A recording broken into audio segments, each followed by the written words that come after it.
Hello, I'm Renee Savoy and I serve as the NAEP State Coordinator for Connecticut.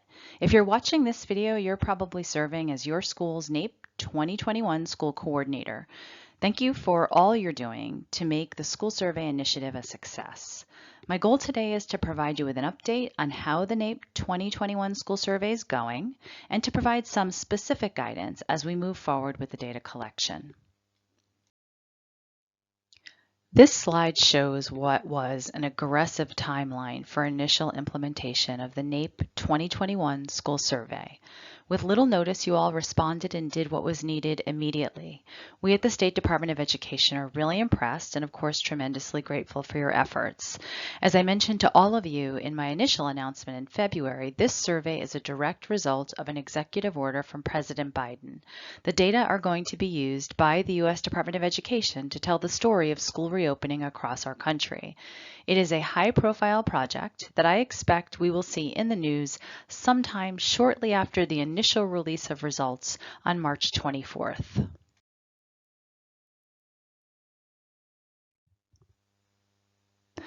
The first round of data collection happened quickly, so there was not much opportunity to share the full plan moving forward, other than to say that the collection would be conducted monthly. This slide shows the schedule for the next 4 rounds of data collection and public reporting. For the first round, all of you received from me via email an Excel file with 4 tables. My direction to you was to use the tables to respond to items 2, 3, 8, and 9 of the survey. These files were created using data taken directly from your district's monthly student membership and attendance submission to the State Department of Education. This process seemed to work well, so you can expect a new Excel from me before the next data collection window opens on Monday, March 22nd. Since Connecticut schools were so prompt in completing the survey, I had some time to review item-level responses from schools all across the state. The slides that follow provide additional background, guidance, and clarification so that you can better understand the intention behind each question, as well as common misunderstandings revealed to me through reviewing the data and having conversations with all of you. The most important message I have to share after reviewing all of the round 1 survey responses is to please rely on the Excel that I'm going to provide for each round of data collection.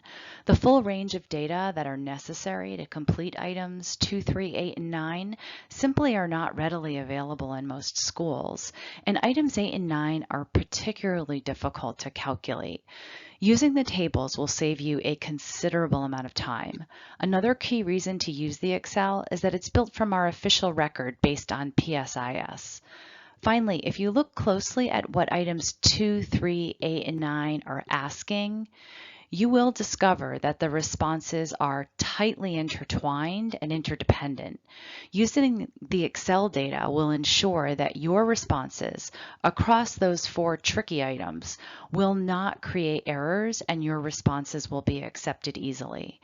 If you review the Excel file and find that the data appear to be completely wrong, please contact me. If there's a problem in the official record, I want to know about it so we at CSDE can look into the issue and get it fixed. So let's look at the actual items. In round 1, this item asked you to record your school's current learning model. The question has changed for the upcoming round of data collection.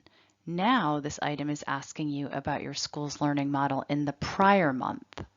With this adjustment, now all of the questions in the survey ask about policies and practices in the prior month. When responding to item 1, please think of it as 3 separate questions, 1 in each row. Therefore, there should be 1 check mark in each row. In this example, we have a school that provides full-time remote instruction to any student who chooses it. That's the case in nearly every Connecticut school. If you skip down to the last row, you'll see that this school also offers full-time in-person instruction to any student who chooses it. This is very common in Connecticut's elementary schools. Now, that second row asks about hybrid instruction. A school that offers full-time remote and full-time in-person is probably not offering hybrid, so the correct response is not offered in that second row. However, there is an important exception to this that I'll review in a future slide. Please note that if your school offers 3 or 4 days of in-person instruction weekly and 1 or 2 days of remote instruction for the same students, that's not considered full-time in-person. That would be a school offering hybrid to all students. This round of data collection also has a variety of built-in validation checks that were not in place for the first round. Therefore, the guidance on the forthcoming slides it's particularly important for this month's data collection. We will revisit item 1 in a moment because some of you may need to modify your response slightly to get past these built-in validation checks. But let's see why that might occur. Before we review item 2, let's look at a sample table 2 from the Excel I'm providing to all schools. This table shows the enrollment counts for the target grade by student group and learning model. On February 24th, I sent an email message explaining why you may see counts in the hybrid column when your school offers only in-person or remote instruction for students. I explained that the CSDE collects information from your district about attendance on in-person days and remote days. If a student who has selected full-time in-person has to quarantine or is learning remotely for 1 or more days in the month for really any reason, that student's attendance record will show a mix of in-person and remote days. Therefore, the student is counted in the hybrid column. This is very common in Connecticut. I estimate that at least 25% of schools will face this issue. The slide provides an example of what a school in this situation might see in their Table 2 of the Excel. If your school is in a similar situation, you shouldn't consider these counts incorrect. The student learned using 2 different modes during the month. Reporting these values in MyNAEP will work. However, because of the new validation checks introduced this month, you'll need to adjust your response to item 1. Let's take a look at how that works.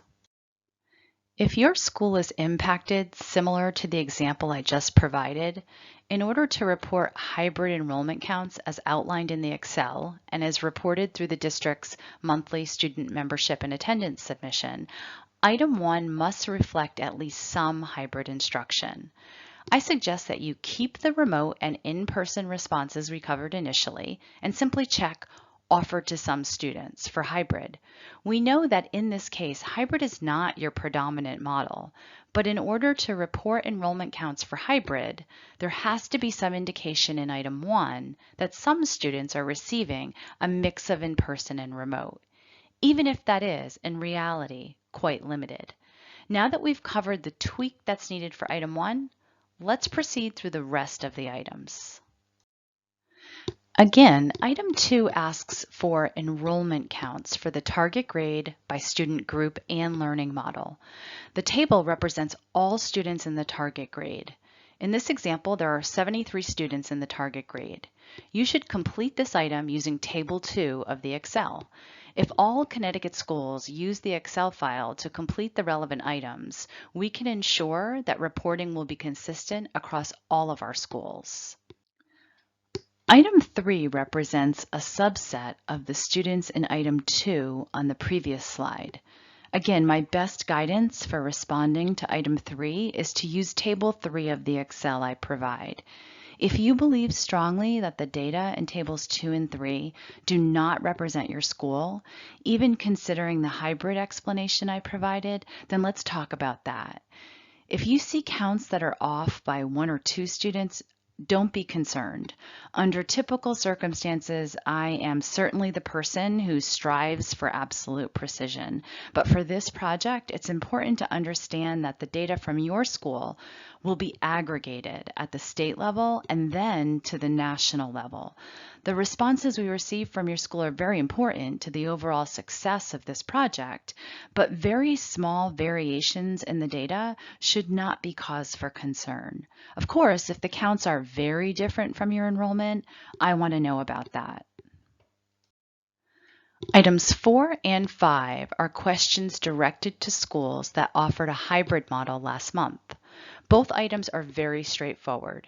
This particular item is designed to gather information about the expected in-person attendance pattern for students who are learning through a hybrid model. Keep in mind that if you do not offer hybrid as your predominant model, the appropriate response is hybrid instruction was not offered in my school. Let's take a look at item 5. Item 5 gets into a little more detail about a school's hybrid models. Again, if you didn't offer hybrid in the prior month, just select the last option indicating that hybrid instruction was not offered in my school. You do not have to be concerned about what you reported in item 1. The responses to this item and item 4 are not dependent on any other items in the survey. Item 6 is looking for the daily average number of hours of live instruction when students are learning remotely. This applies to students who've opted for a hybrid model or those who are fully remote. There are very few, if any, places in Connecticut that would select the final answer choice on this slide, indicating that remote education was not offered. Your district may be running a program for students who've selected remote instruction, but the students enrolled in that program are still part of your school and are represented in the enrollment counts reported for items 2 and 3 previously. Their live instruction time should be considered when responding to item 6. In item 7, the question asks about prioritizing in-person learning for particular groups of students. If in-person instruction was offered to all students, then no would be the appropriate selection for every row. In the example on this slide, this could be a school with a hybrid model that's provided additional in-person opportunities for English learners, students with disabilities, and students in the lower grades. Finally, items 8 and 9 should be completed using tables 8 and 9 of the Excel. These are attendance rates, not percentages of students, which is why the values in a row will not add to 100. Additionally, because it's a rate, if you have no students in one or more of the categories captured in the table, please do not enter 0 for this item. You should leave the cell blank, as I've done in the table on this slide. In this example, in the first column, you can see that I did not report an attendance rate for students who are Hispanic and are learning remotely because I have no students in that category. If you look back to item 2, you'll see that I reported 0 students in that category when reporting enrollment counts. Therefore, I should not report an attendance rate for the group when completing item 8. Similarly, for item 3, I reported that I had no students from economically disadvantaged families who were attending full-time in person.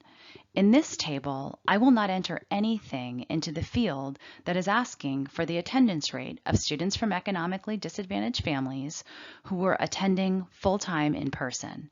I provided this example to illustrate how items 8 and 9 rely on responses to items 2 and 3 that collect enrollment information.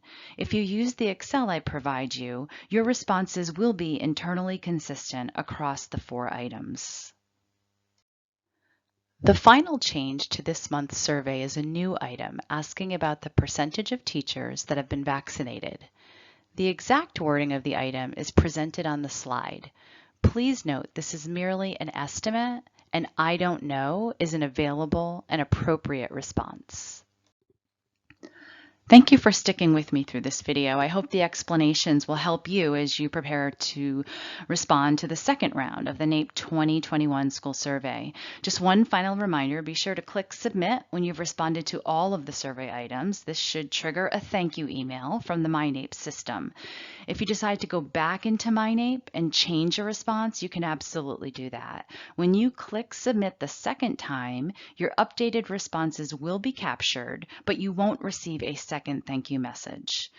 I've included my contact information again on this slide. Please do not hesitate to contact me with questions or concerns. I'll do all that I can to make this process easier for you.